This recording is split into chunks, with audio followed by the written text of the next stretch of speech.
Hi everyone, this is Dr. Praveen here.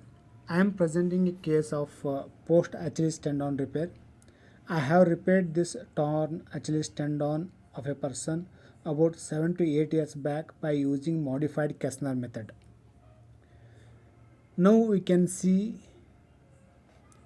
the Thompson calf squeeze test to examine the integrity of the Achilles tendon by squeezing the calf. This one is the affected limb. The patient lies in the prone position with his foot over the end of the table.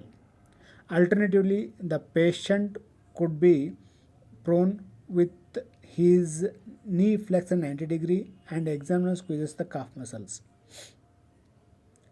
So, especially gastrocnemius muscles and soleus complex with his hand.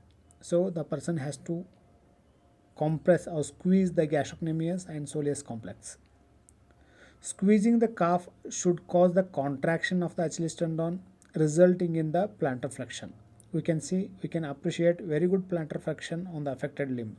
So this one, what you are seeing, this is the normal limb, and the another side.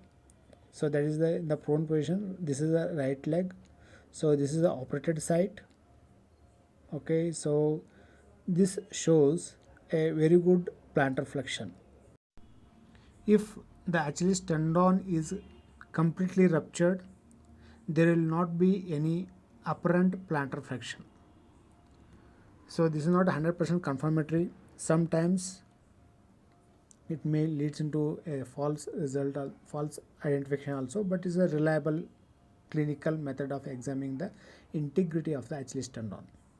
So this is all about the post-operative case of Achilles tendon. If you like this video, then kindly press the bell icon.